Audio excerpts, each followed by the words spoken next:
as far as other threatening species or predators, all of those sorts of things. And obviously, in more recent times, we've faced bushfires, flooding, all sorts of things just to challenge us even more. Motor vehicle collisions, as Catherine said, that's probably one of the most important things at the moment.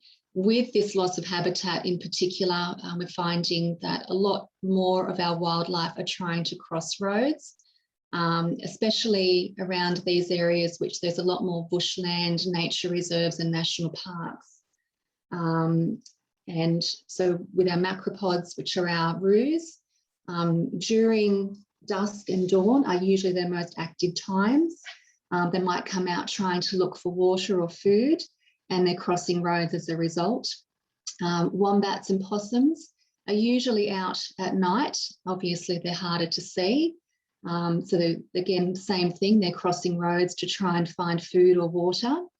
Our reptiles and our snakes are usually out during the day and are often found trying to sun themselves on the road surface, which is obviously quite warm. And our birds may be attracted to prey or to animals that have been hit by cars or a roadkill, and also insects on the road surface as well. So we do get a lot of birds that have been hit by cars on top of everything else. Injuries from domestic animals is another really big problem for us. Mostly dogs and cats are the culprits when we have animals that have been attacked that come into care. Extreme weather, so heat stress coming up to summer at the moment, and we do get a lot of our native animals that do become affected very seriously by heat stress. Entanglement in discarded rubbish or netting, that's also a really big problem for us, especially around our waterways. There's a lot of fishing line, there's a lot of fishing hooks, there's a lot of rubbish, incorrect netting being used where our wildlife are getting entangled in them, and that causes a lot of damage to them. Orphaned or lost young, this can be because the parents have been killed somehow, or they're deceased, or they may have just lost their way or fallen out of a nest or something like that. And also disease. So each species faces their own diseases that they deal with. I have found since the bushfires last year in particular that we've had a lot more instances of diseases, especially in the Hawkesbury. And I think we feel that it's because immune systems are quite low and they're not able to fight these things off as well as they used to be able to. And we're getting a lot more incidences of diseases and things that we don't see very often. We're getting a lot of cases come through. So impacts of habitat loss, obviously due to natural disasters and developments, vast amounts of native animal habitat has been lost. And habitat loss is the one of the main reasons that our native animals are on threatened species at the moment as well. So motor vehicle collisions. This one's quite a difficult one to broach because WIRES members go through a lot of training to be eligible to do the things that we do, especially with rescues. So to become a WIRES member, we first run a rescue and immediate care course, which just gives the new members the basics of how to do rescues and then where to go as far as getting care from more experienced carers go for these animals.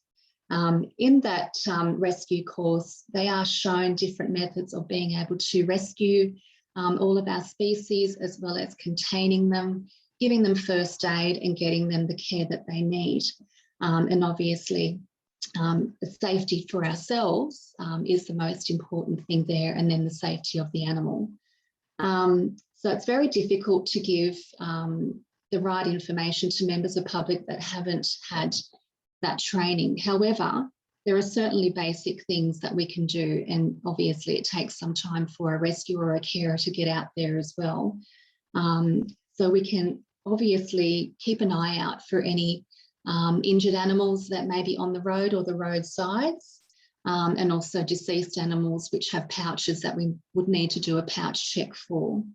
So never attempt any to assist any animal on your own if it's still alive, and always ensure your own personal safety. That's very, very important. If you do find that you come across a species that has been hit by a car and they're on the road and they're deceased, obviously to move that animal off the road would be quite important, which will minimise any more accidents that may occur as a result. And obviously do it very safely, make sure that there's no one else coming and that it's a safe moment for you to do that, and get them to the side of the road where you can check their pouch as well. So protecting our wildlife on our roads. So drive with caution on any road where wildlife might be present.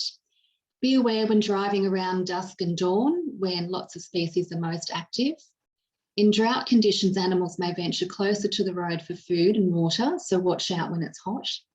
And if you spot a lot of dead animals on the side of the road, look for wildlife closely, as this can draw out predators.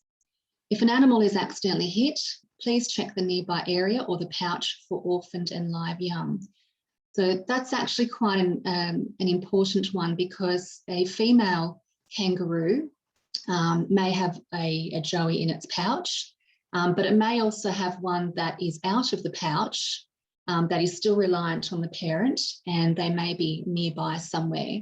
So generally with a female, if there is no joey in the pouch and their teats are quite full as well, you know that somewhere nearby there's a young joey that will still be needing assistance, and they will need to be looked for and brought into care.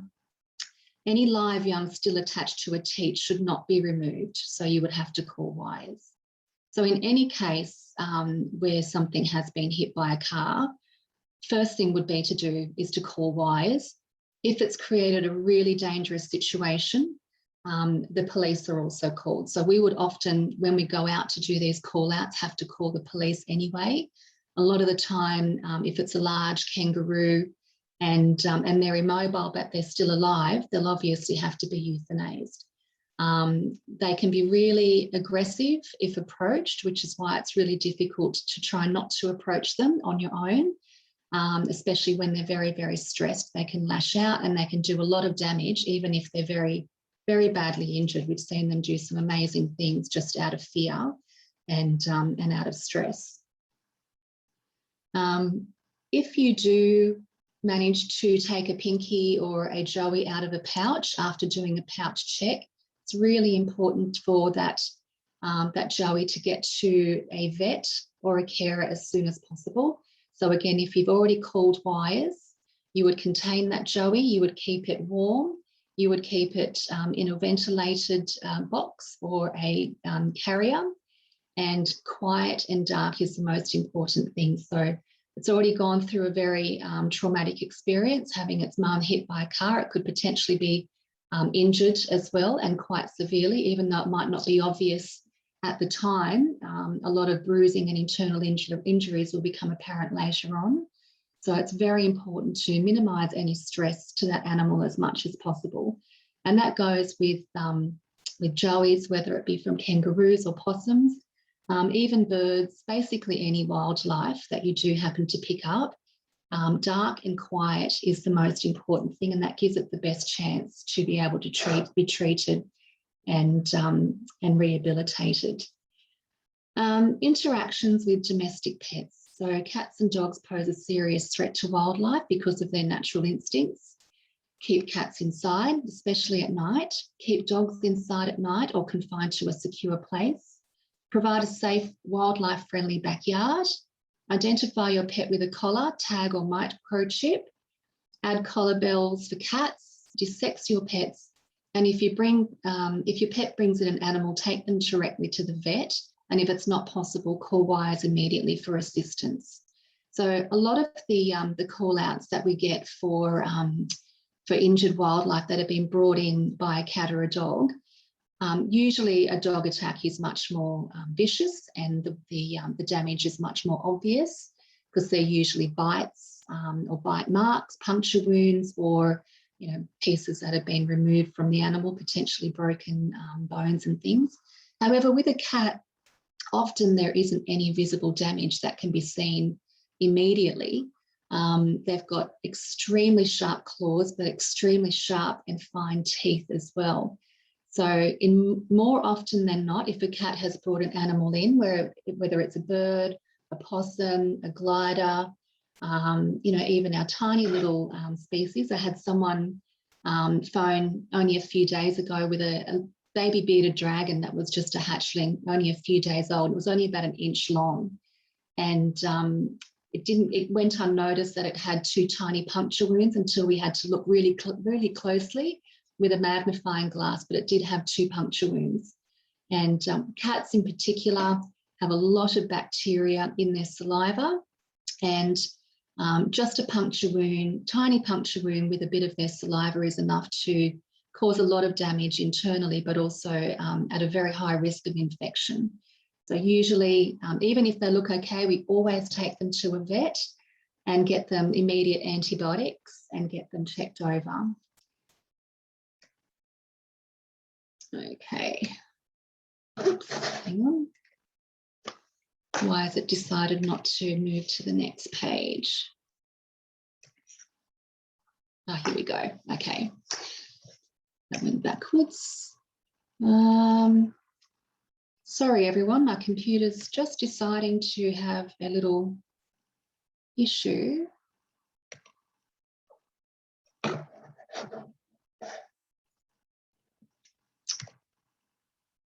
Okay, we're back on track.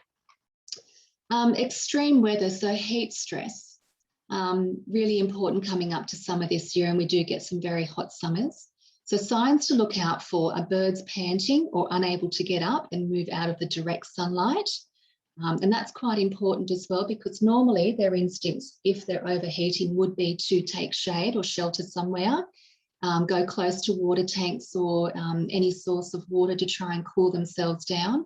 But if you find that they're in the direct sunlight and they're not looking too well, then they need to be taken into care for hydration. Flying foxes will pant or lick themselves to cool down, and they may also be low in a tree or on the ground. So normally they would be up quite high in a tree. So if you do see them quite low or on the ground, then that's a big indication that they're stressed from heat. Macropods or wombats lying down or drooling excessively, and burns on the feet and paws from hot roads and roofs. So as a member of public on your own property, what we can do to help on hot days, leave out a shallow dish of water for wildlife in a shady spot away from predators, change water regularly and place stones inside or some sticks and branches so that smaller animals, if they do fall in, can get out. And that's quite an important one. So if you find a heat-stressed animal, do not approach them, call wires. Again, they might look very cute and quite relaxed, and you may want to approach them, but they can get up very quickly and can come at you before you realise, and again, they can do quite a lot of damage.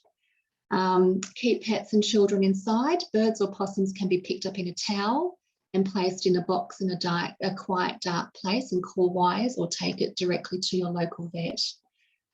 If it's a raptor, call wires for assistance and offer the animal a shallow dish of water. Actually, an interesting one that it mentions raptors on this page as well, because there are certain things that we recommend that you do not approach in any circumstances, regardless of how injured or in distress that animal might be. So snakes, obviously, a lot of our snakes are venomous, and they may strike, especially if they feel threatened.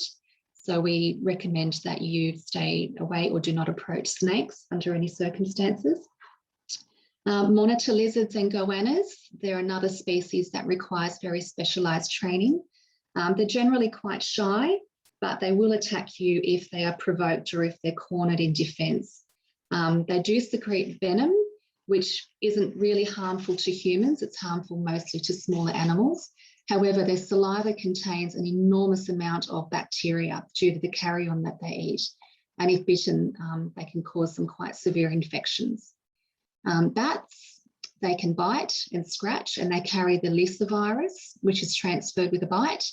and also the Hendra virus, which is transferred by exposure from body fluids and tissues or secretions. Large macropods, again, they can be very dangerous. They're very strong and they can be very fast. So stay away from those and call wise if you do need to have one of those tended to. And then raptors as well. So obviously they've got very strong feet and very strong and sharp talons, and also their beaks as well. So never approach a raptor that's in need. And again, that's a very specialised area of wires. There's not a lot of people that can actually handle those species, and they have to do extra training to be able to do so. Okay, so bats. I don't know how many people have experienced bats on their property, but I know where I live, every year for a few months of the year, we seem to have a massive colony come into our front yard and eat all of the blossoms off the gum trees and things like that. They're very noisy, very cute, but they also carry diseases, so they can be quite dangerous. So flying foxes are especially susceptible to heat stress when there is a run of hot days with high temperature and humidity. If you find a bat entangled in your fruit tree, you would call wise without delay. If a bat is entangled on a day of extreme heat, it can die very quickly. So you can keep the animal cool by providing shade or lightly misting until a rescuer arrives. And again, it's really important never to touch or handle bats. So other weather events can also affect our native wildlife. During emergency events, wires are inundated with inquiries from people wanting to assist wildlife. And again, we've had some major bushfires over the last couple of years, and some major flooding, and things that we haven't really, well, we don't usually experience very often, but it's very dramatic for our wildlife. So entanglement, lots of people use netting over their fruit trees to stop the bats or parrots and other wildlife, possums and things trying to get to the fruit. So bats, birds, lizards, snakes and the occasional possums are usually the main victims of inappropriate netting. Wildlife-friendly netting should have a mesh size of less than 5 millimetres, so you shouldn't be able to poke your finger through. And we recommend a densely woven net that is wildlife safe, such as Fruit Saver, Hail Guard or Veggie Net. And with netting entanglement, if something, we've gone out to do rescues for bats, we've gone out to do rescues, tawny frogmouths we've had entangled in fruit tree nettings, cockatoos, all sorts of things. And if they get caught, unfortunately, they continue to try and get themselves out, and they do a lot more harm in doing that than good. So we find that there's a lot of feather damage in birds and raptors, you know, breaks in their wings and things just by them struggling trying to get themselves free. Entanglement, discard items such as fishing lines, string and plastics, and they can create multiple hazards for wildlife. Over 90% of seabirds have plastic pieces in their stomach. In regards to this, there's actually a big problem for us in the Hawkesbury. I'm not too sure about other branches or other areas, but we've got a lot of rivers and waterways where we've got a lot of wildlife, bird life in particular. And we do get quite a number of entanglement cases with fishing lines wrapped around legs. Some have been there for some time when they've actually garroted the bird's legs, which is really disturbing. We've had fishing hooks stuck in ducks' feet, in swans' feet, in legs, and we've even had some that have swallowed fish hooks and fishing line as well. It's really quite distressing. Okay, so orphaned or young animals. Yes? Can I just jump in just on that point? Yes. If you are in the Hawkesbury, there is a project putting up fish line bins around different areas. So look out for bins. If you're at a site that you notice, and I'm saying this to everyone, but especially wise, if there's a site that tends to have a lot of cases all the time, let me know, because the university is doing research and they're happy to put more bins out as well, and to promote the education of disposing of that line and those hooks properly. Yeah, what I have actually been dealing with National Parks and Wildlife and also the Hawkesbury City Council in regards to this, because we had 3 animals with fishing line entanglement and fishing hooks stuck in their legs within only a few weeks of each other. Obviously, their rehabilitation is quite extensive as well in regards to their injuries, but we found that there's a lot of illegal fishermen that are fishing on the sides of rivers, and we've seen it ourselves. They'll put 5, 6 rods in at once, and you know, we've obviously spoken to Department of Fisheries as well, and we know that that's illegal too. But they're people that just don't really care, I don't think. So the bins are great for those that are responsible, but for the irresponsible people that are doing the wrong thing, I don't think they really care all that much. So we've lost so much of our bird wildlife along these rivers edge, and there are particular ones of particular interest that we get most of them from. So I'd love to talk to you further about that afterwards. That'd be fantastic. Thank you. So orphaned and young animals. So a lot of what we get in, other than animals that are injured, are orphaned or young, and they're still reliant on their parents. So we'll have to either try and reunite that bird with their parents or that animal with their parents if they're still around. In a lot of cases, they're not. So we bring them into care and we raise them until release. Some bird species leave the nest without being able to fly properly yet. This is a big problem for us with call-outs from members of public. A lot of people will see a baby bird on the ground. They may be fully feathered, and they're actually fledglings which are just learning to take their first flights. So a lot of them will come down from the nest onto the ground, and it might be up to a few days at least before they can get the strength to get back up into a tree. Some of those will, you know, climb up some small bushes or hedges and then sort of get themselves up into the branch areas of the tree that way. But this is all part of survival of the fittest, unfortunately. The quicker they can learn to fly and get off the ground and get up into the trees back with their parents, the stronger they are. We do get a lot of people that pick them up and take them to a vet or call a wildlife carers, and they've taken it to work with them, and we don't always know the location of where they've come from to be able to reunite. But we do get a lot of them during that period where they're just learning to fly. If the parents are attending and the chick is in no immediate danger, it should be left with its parents, and keep pets and people away from the chick and watch carefully to see if the parents are in attendance. So if you do notice that the parents aren't attending and that bird has sat there for quite a number of hours without the parents coming down to feed it, then that's a good reason to contact WISE for us to come out. We can have a look to see if we can find the parents, and if we can't, then we'll take it into care and we'll be able to look after it. WISE carers do an incredible job hand rearing orphaned young, but reuniting young with the parents will give the animal the best chance of survival. We do get a lot of orphan ducklings, just on that note as well. I've got 27 of them in care at the moment of various ages.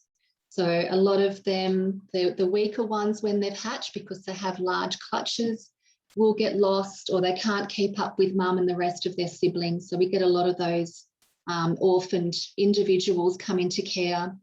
And we also get a lot of a whole clutch. There might be 10 or 15 of them in one, that the parents have unfortunately been hit by a car or have been attacked by a predator or something like that.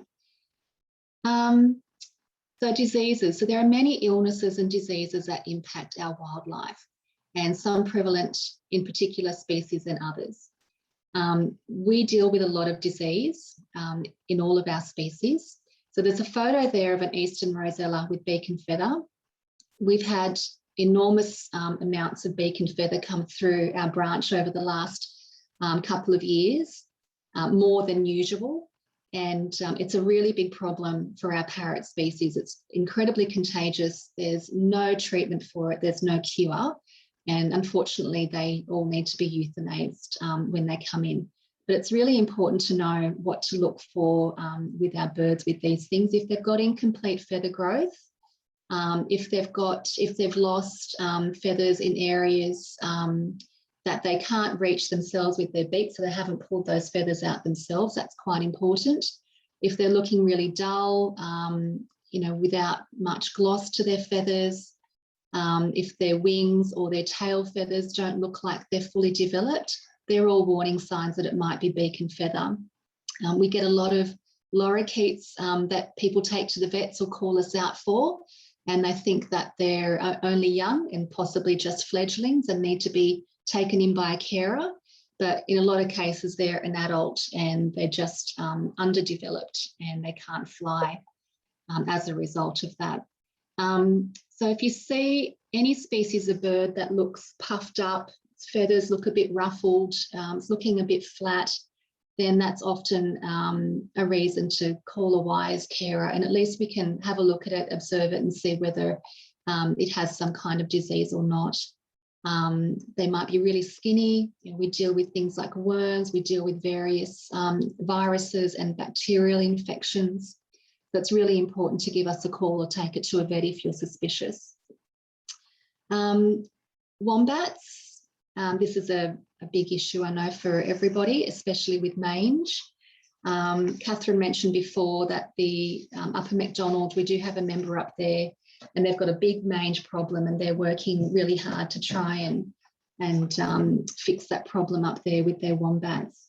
But the mange itself is a parasite, and it affects mostly our wombats. It also affects wild dogs and foxes and things like that as well. So the mites burrow into the skin of its host, and it causes a thick, crusty skin and also hair loss. Burrowing animals like wombats, the burrows tend to provide really good conditions for the parasites to thrive in. And because the wombats will share burrows, or foxes and other wild animals may use those burrows as well, then it's really easy to transmit. So when they get these thick, crusty scabs on their skin, they can split, they can cause bleeding, a lot of irritation to the wombat, so they may scratch a lot and cause more wounds to their skin. And obviously the big issue with that is secondary infection. So if a wombat looks like it's missing some fur, or it's got some crust on its skin anywhere, on any part of its body, around its eyes, on its ears, then that's definitely concern and needs to be dealt with a wise carer who's been trained with the mange treatment program as well. And it'll either need to come into care or it'll get treated on site. And obviously, with wounds on their bodies, they're susceptible to blowfly strike and other things happening, which is just awful. So with our koalas, chlamydial infections are a really big problem for us as well. So if you see any koalas in the wild or on your property, the symptoms of chlamydia are conjunctivitis, so they may have pink swollen eyes with some discharge. Might just be pink rings or pink rim around the eyes. That would be concerning as well. And in extreme cases where it's left untreated for a period of time, it causes blindness too, which is very sad. The chlamydia also causes urinary tract infections, and they get a condition called wet bottom. So normally their bottoms are fairly clean looking, unless they've been sitting, maybe a little bit discoloured from sitting on a tree branch, or maybe sitting on the ground in the dirt and things like that. However, if it looks sort of a browny colour or a darker colour and it looks quite wet, that's definitely cause for concern. It can cause reproductive infections. So it can obviously, as a result, cause infertility in the females, can lead to pneumonia and death, which is the extreme. So we are finding that we're having success in treating koalas with especially the earlier stages of chlamydia, but we've had a few that have been released recently that were in quite a bad state, and with long-term treatment they've come good, and they've managed to resume a normal life out in the wild, which is just amazing. threatened species, keeping wildlife in the wild. So obviously it's illegal to take native animals from the wild, and it's important to ensure any rescued animals are looked after by trained carers. So many animals have specific needs and do not thrive in confined domestic environments. The best place for native animals is in the wild, where they can live in their natural environment and perform natural behaviours. Wise carers are provided with species-specific training and support in order to rehabilitate. And carers rehabilitate with the aim of releasing back to the wild. So anything that can't be released back to the wild and resume a normal life, which means be able to adequately feed itself with its natural foods, be able to find a mate, be able to reproduce, all of those sorts of things, they do end up getting euthanized, unfortunately. We can't just keep them and, and hope for the best. Interacting with wildlife. So feeding wildlife can encourage animals to become dependent on humans for their survival. Foods such as bread has no nutritional value and can cause deficiencies. We actually had a little duckling, about 2 weeks old, come in just during the week that had been looked after by 2 elderly ladies, and they had just fed this duckling bread for 2 weeks and nothing else. And at 2 weeks old, it was the same size as about a 4-day-old duckling, which I had in care as well. So it was really interesting to see how much it can, create problems and stunt growth and development and things like that. It can cause conflict between people when large animals such as macropods and monitors lose their fear of humans. So that's really important for us with our training as well, especially with the larger species and the more dangerous species, is to not humanize them as much as possible. So in feeding certain things such as raptors, we have to use socks on our hands and masks on our faces to sort of cover our features so that they don't identify people as being a source of food. When they're released, the issue with that would be that they may come down to people on the ground and think, that's a food person. So I might go down there, and that would cause a lot of problems. Abnormal congregation of species can spread diseases such as beak and feather in parrots, and that's a really big concern for us as well. A lot of people think that it's really relaxing and enjoyable to feed the native birds that come down in their gardens, and they'll put out some parrot seed and things like that. But then we find that species that shouldn't eat parrot seed come down, like lorikeets, which is very, very bad for them, but it's very tasty.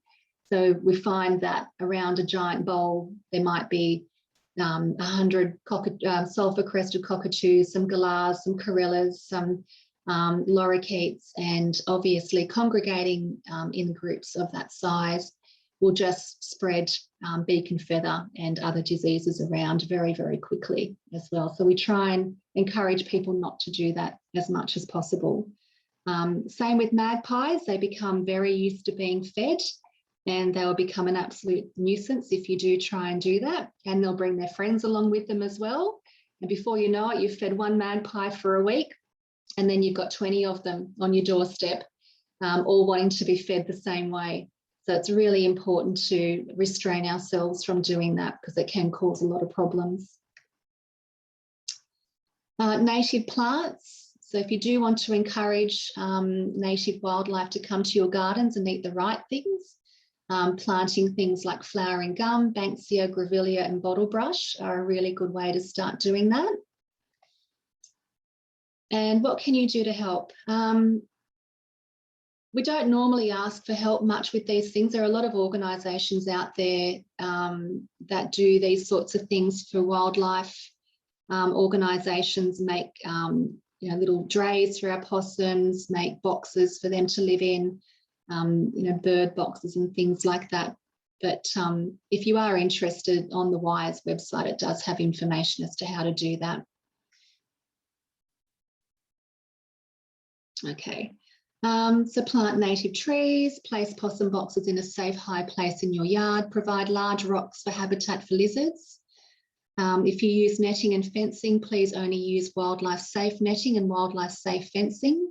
Do not use any chemicals and pesticides in your garden. Instead, please use only safe, natural, non-chemical alternatives to pest control, and leave hollowed limbs of trees in your garden as nesting sites for birds. We do get a lot of call outs of people that have cut trees down or cut branches down and things, and they've disturbed hollows, you know, with little baby lorikeets and rosellas and cockatoos and all sorts of species, and also with possums and gliders. It's quite sad. What else can we do to help? So use single-use plastics, frequently not recycled, and instead remain in our environment to come into contact with wildlife. So choosing to buy products with less packaging or no packaging makes a huge difference. And pesticides are substances designed to control pests. However, these products commonly poison non-target species, such as possums and raptors, through either primary or secondary poisoning, and avoid products containing second-generation long-lasting products. So it's really important not to use pesticides wherever we can. So if anyone is interested in becoming a carer through WISE, and I'm sure other wildlife organisations have a similar process as well. So you go onto our website, which is wise.org.au, and you click on becoming a volunteer, and that will take you through the whole process in registering for our rescue and immediate care course. Most of that at the moment, because of COVID, and we haven't had a chance to run many courses, most of it's online. And then normally from there you would do a one day face-to-face workshop course as well, which is all of your practical experience with some of our species and, you know, showing rescuing and things like that. But at the moment it's just online because of COVID. And then from there, depending on what you enjoy doing more, there are various species courses that do get run. And if you're interested in possums, for example, you would do a possum and glider course, or wombats, you would do the same thing. And these get renewed at least every 2 to 3 years, just to maintain, you know, safety and correct husbandry protocols and things like that as well, and just to refresh our memories with the rules and regulations and all of that sort of stuff. So the specialised training, we do avian, so it's all of our bird species, not including the raptors. We do a bat course, which is also very specialised. To be a bat carer, they have to have their vaccinations at least every year, and they have to have blood tests to check the levels of their resistance to lyssavirus and Hendra virus. So most of us, unless we're vaccinated, we can't touch bats either. The macropod course, which is all of our kangaroo species, possums and gliders, raptors, reptile care, venomous snake handling courses, small mammals, and wombat. Okay, so the rest of this is just considerations if you want to become a member, but yeah, that's all quite straightforward. So thank you for listening. There's a lot of information there, and it kind of touches a little bit on a lot of things, which is the idea of that program, but I'm sure people have more specific questions that they would like to ask. Well, thanks, Nikki. That was exactly kind of what I'd hoped out of this. So that was a really good level of information. Very helpful for a lot, I'm sure. Jess has just asked, is beacon feather a new disease, and is it New South Wales wise? No, it's a disease that affects all of our parrot species. Mm-hmm. It's been around for a very long time. I don't know exactly how long, but it's definitely not a new disease. You know, my mother was with wires about 30 years ago, and it was a big problem back then as well. So the problem is that it affects their, as I mentioned, it affects their feather growth. It affects their skin, so their feathers don't grow correctly, and they have a dust that comes from their skin as well, which carries the virus. And it's also transmitted through food, through housing, anywhere where they have contact with each other. And even just having birds in the same room as each other can pass that disease on to a healthy bird because of the dust that it produces from its skin.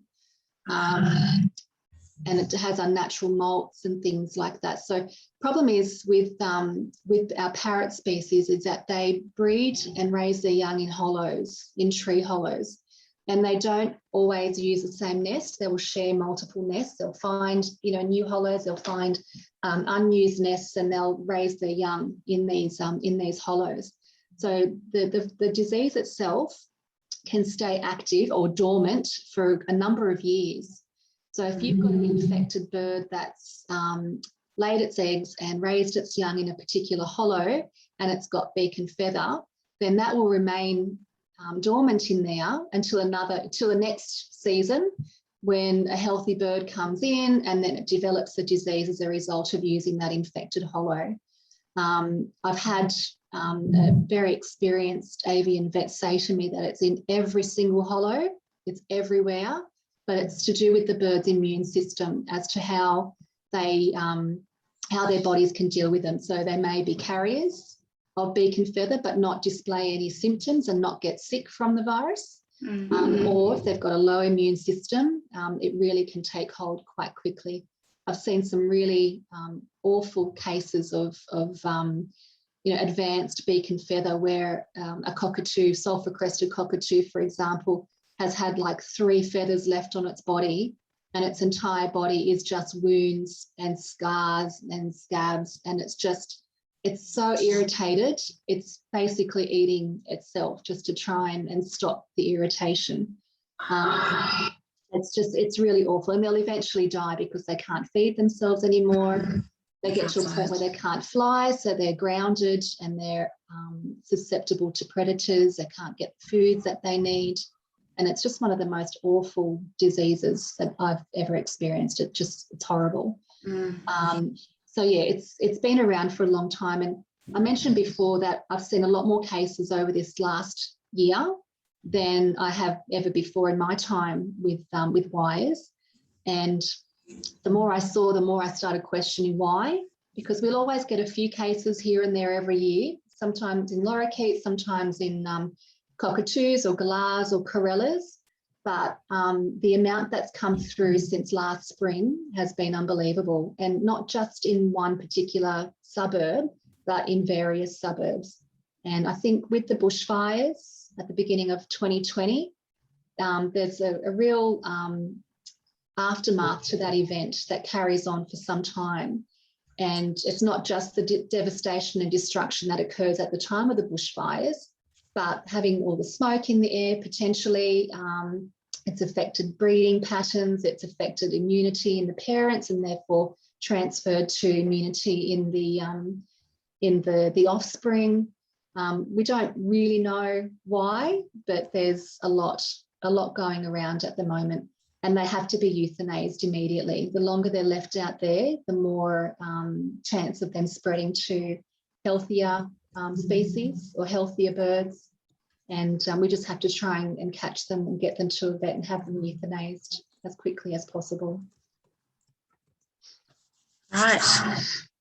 Yeah, well, I can tell you, I'd never really heard of it before. I think, like you said, I would have just considered it either a young or a really old bird that's kind of just,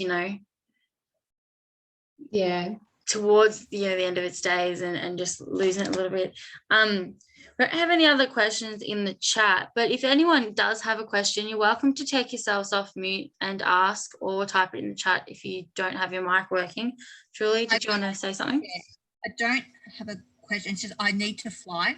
No worries. I need to get back at work. I just want to add a little, some more tips in from the rescue side of it. Yep. And it's more of like finding the joeys, especially with the wombats or kangaroos. As Nikki directed, it's really important to keep them in a dark, quiet, safe place in a box. When we've got like picking up pinkies, because their normal environment is in a pouch, which is quite secure around them, It helps to, and even if you don't have something like that, you can wrap them in a towel so they feel more secure, or something like resembling a pouch. So whether it's a small children's like singlet or like a pillowcase, it just has to be of natural fibres, because they just feel more secure and more relaxed. And obviously if they're furless, putting in a warm,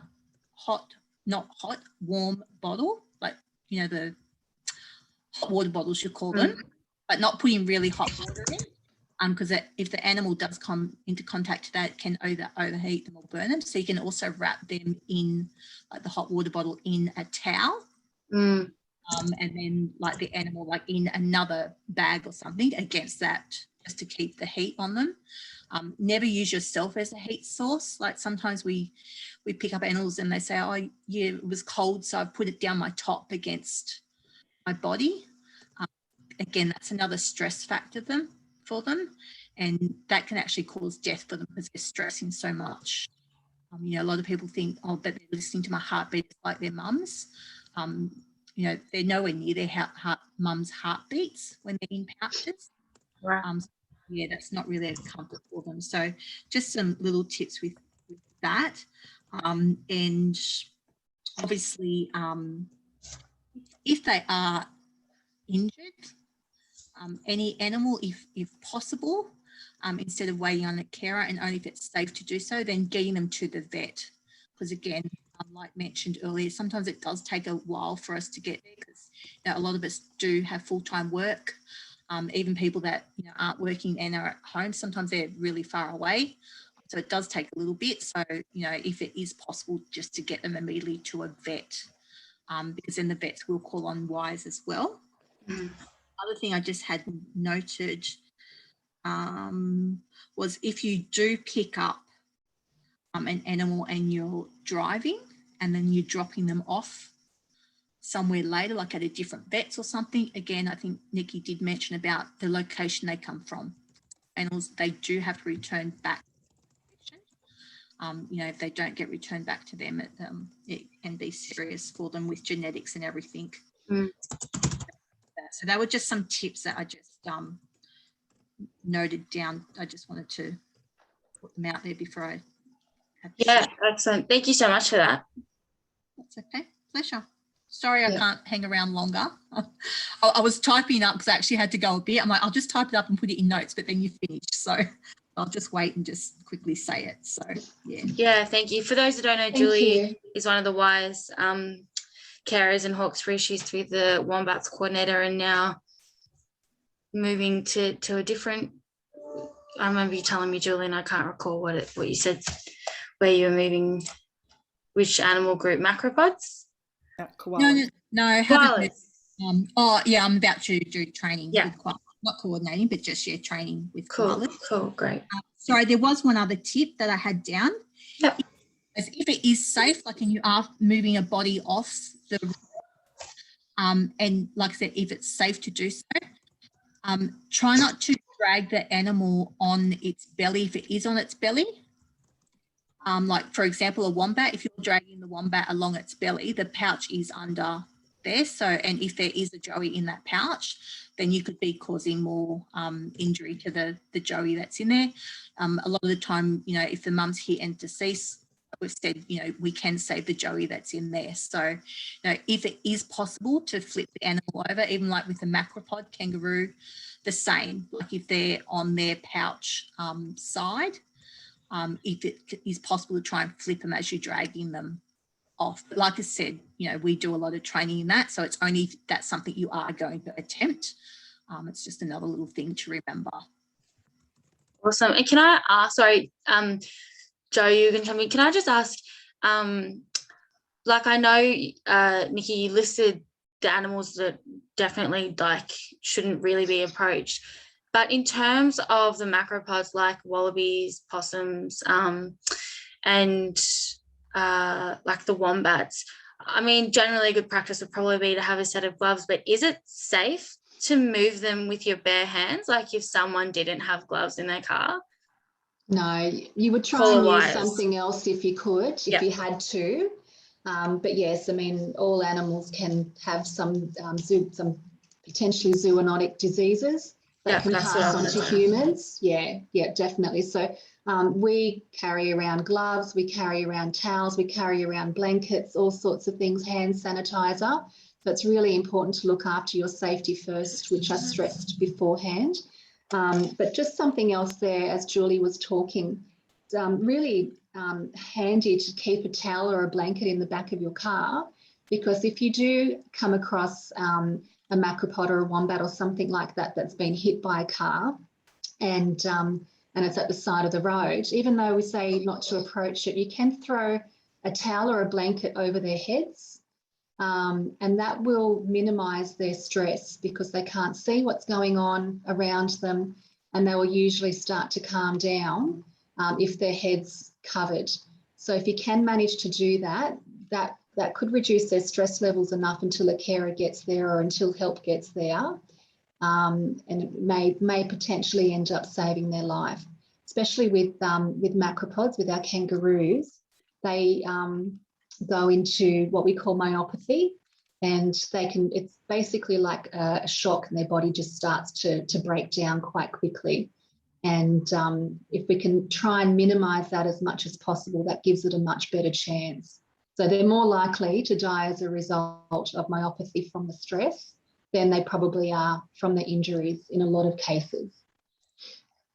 Right. So that's quite a good thing just to have in the back of your car. A pair of gloves and a towel, an old towel or an old blanket, that can help quite a lot. Just one more thing in regards to location as well.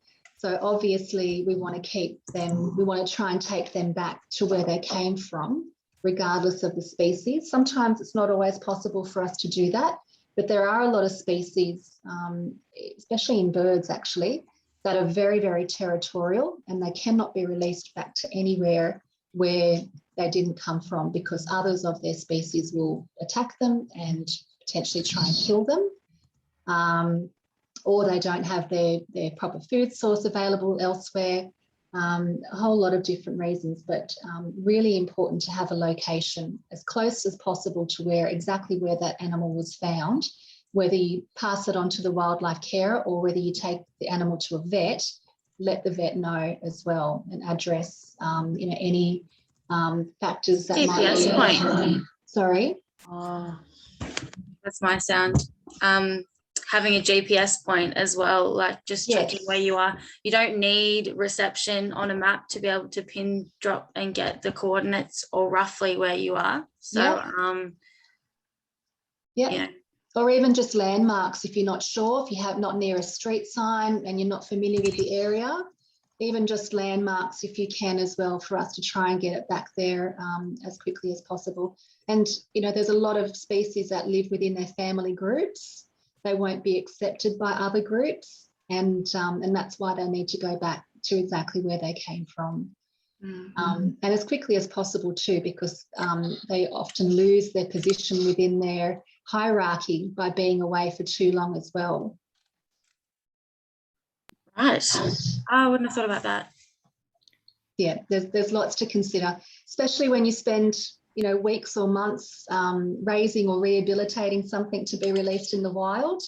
We want to make sure that their release is as perfect as we can possibly get it, so that they can continue to live a happy life. It'd be disastrous to know that they've been eaten by something or they've been attacked by their own species because they haven't come from that area. Even reptiles. All right. Sorry, my sound is glitching. I don't see any other questions. I know Joe's on the line. So if you're, I don't know, depending on where you're calling from, I know we've had a couple of people leave and there's a poll up there at the moment. But Sydney Wildlife Rescue are responsible for the area in the Hillshire, which is part of our region. So Joe, if there's anything else you wanted to add or you wanted to jump on and say, feel free, go right ahead. Thanks. I just wanted to say thank you very much, Nikki. That was so informative and so absolutely wonderful. Thank you. You've done such an amazing job there and really, really wonderful. One thing I just wanted to add, over the 20 years of being a wildlife carer, one of the things that I hear a lot from members of the public is they're frightened to take animals to a vet if they're able to, because they think that the vet's going to charge them. And that's not actually the case. If you're a member of the public, you can take any animal, no matter what, wildlife, to a vet, and the vet will take it. You need to take all the details, so where, exactly as Nikki has said, where you've picked it up from, as close to that spot, crossroads, whatever, as close as possible, and give them all the details. If it was a cat attack, that's quite an emergency situation. You need to get that there fairly quickly. But always, if you're able to, it would really be great and help all our carers, Wires or Sydney Wildlife, if you're able to, and do it safely, to take it to a vet. And the only other little thing I just wanted to add, a flat box is an amazing tool to have in the back of your car. It doesn't take up any space. And as a gentleman that dropped off an echidna that he'd hit last night to me, he dropped it off in a box. You and I all know that echidna would have eventually, if it was a long trip, gotten out of that quite easily. But just still, a flat box, you can put it up into a proper box, and it's quite easy just to pop the animal in and take it safely to wherever you're going to take it. Yeah. Appropriate containment is very important. I've had people that have had picked up echidnas to take to a vet and that's escaped in their car and ended up under their front seat 4 hours later, and a bunch of people were still trying to get it out. But I've heard of cases where people have picked up a sugar glider, for example, and it's gotten out in their car and it's been running around on the roof and, you know, jumping all over the place, causing havoc. Same with birds. Large parrots will chew their way out of a cardboard box within seconds.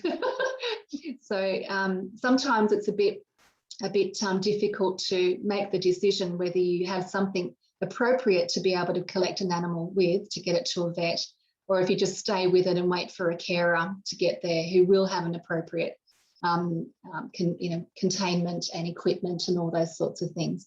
There's a lot to consider when dealing with these things in any given moment. And of course, your safety is the most important. Absolutely. Like any kind of care, I would say. Yeah.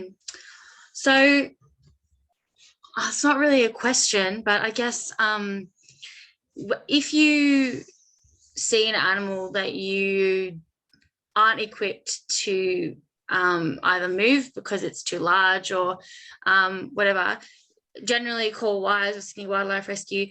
If possible, I'm assuming it's best to stay nearby or not. Yes, definitely. That can be a big help to us if you can stay there, obviously in locating the injured animal and maintaining communications with the member of public and between the Wires carer as well. We do sometimes need to rely on calling the police to assist us, especially if it comes to having to euthanize something urgently on a roadside. Quite often with rescues, or not often, but sometimes with rescues, I've had to involve the SES or the fire department, depending on what's involved. It might be very high up, might be, you know, the middle of the river, lots of things. So there are certain things that we sometimes need assistance with organisations that are much better equipped than what we are. We had a Peking duck that had been displaced by the floodwaters a little while ago, and he'd ended up with a fishing hook stuck in his leg, and it became incredibly infected and swollen and was in a very, very bad way. And with our attempts to try and catch him, he ended up just going backwards and forwards across the river from one side to the other. So we ended up having to have 2 SES boats as well as ourselves to try and catch this duck. He was fully rehabilitated after treatment, and he's happy now. But yeah, sometimes the rescues can be quite involved and involve more than just us. But we'll be there on hand to, you know, take hold of it once it's captured or dealt with, and then do what we need to do from there. Cool. All right. I know a couple of the people, at least 3 other people here. I might just add briefly as well. when taking, if an animal has died and you've done the pouch check and you need to move along, just make sure, if you can, just get the animal off the road as far as you absolutely can safely, because quite often you can have an awful situation where people hit a different animal trying to feed off that body.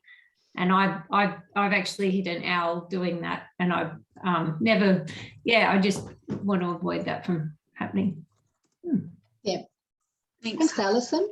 No, Might have been Alison that told me this, because I've written it in green pen, which is what I was doing when I spoke to Alison earlier. Alison, I think you had an interesting point about echidnas and the fact that they don't necessarily have a pouch, so the young or an egg would roll out a little bit further, or fall out would be less than, unlike, say, in a wallaby where it's tucked in a pouch. Was that with you? that was with me. And the little puggle's the same thing, because it's more of a fold. You quite often have to look right around the body to see any eggs rolled out or puggles. So it's quite different doing a check of echidnas than it is an enclosed pouch. So something to be mindful of. And the echidna egg, I think, is about the size of a 5-cent piece when they're tiny. So they're, Ironic, isn't it? Yeah, I know. Cool. There's a couple of interesting comments which you can all see in the chat. I won't make too many comments on them, but look, Nikki, thank you so much for making the time today, and for everyone that has stuck around to the end. As always, if you've got any questions, you're welcome to email them, and I'm happy to pass them on to Nikki later on. One of the things, look, I think it's important to highlight that your safety and the safety of the situation that you create when you go to respond to an animal is the first most important thing.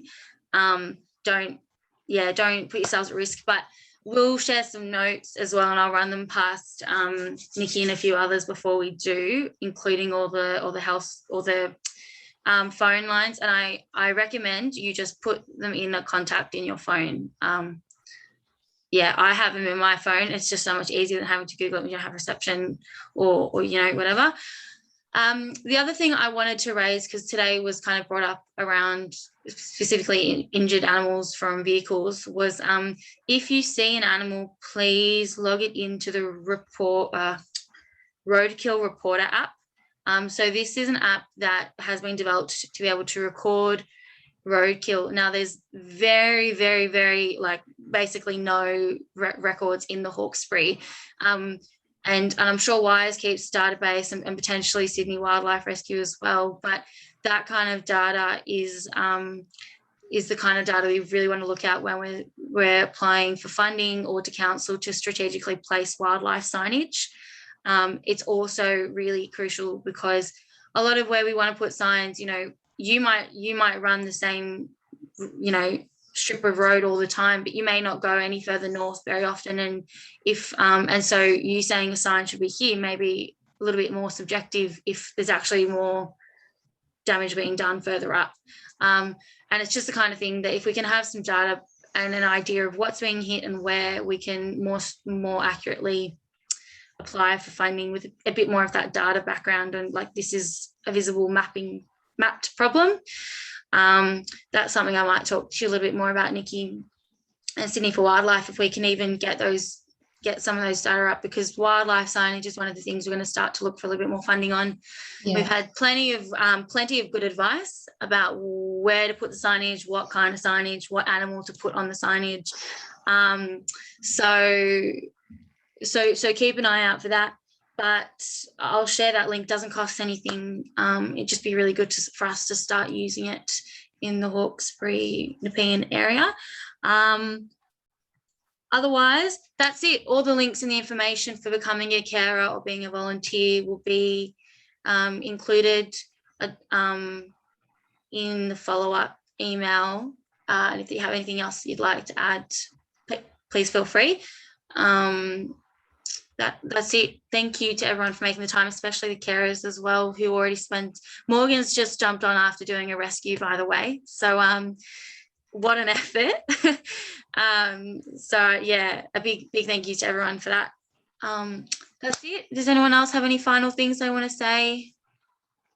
I want to say thank you to you as well, Catherine, for organising this and for doing all the amazing things that you do and bringing so many organisations together, you know, even in this one Zoom meeting where we feel that we're, you know, a team. We're part of something much bigger than just the organisation that we work for or volunteer with. So thank you so much.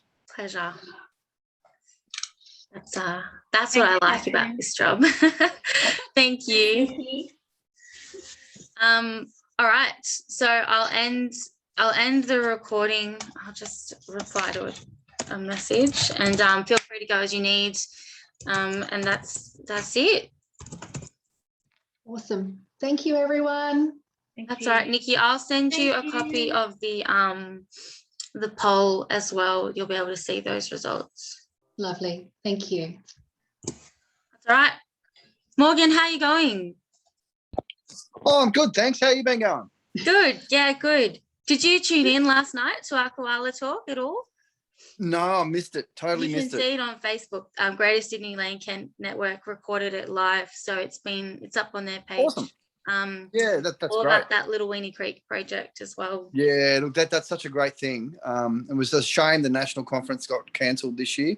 But it'll go on next year. So yeah. I mean, it's such amazing work that you guys are doing with that, and it does. You know, probably won't see the results inside our lifetime, but the problem is bigger than our lifetime. So, I mean, it's such an important thing to re-establish those fragmented pieces of habitat with these corridors, especially along a creek line, and certainly the level of community engagement you've got is really encouraging, and hopefully that'll continue to grow. Yeah, thanks. I had that photo when you and Serene came out to Ed and Jackie's place. It was up there. Oh, cool. It's always nice. Yeah, and I don't know if anyone knows Atsuko, who's online. She called in on Tuesdays, actually. Very passionate about koala conservation, and she's in Japan. Oh, wow. You're free to take your camera off if you want to say hi. But yeah, hey, how you going? You're on mute. I joined yesterday's as well. What did you think?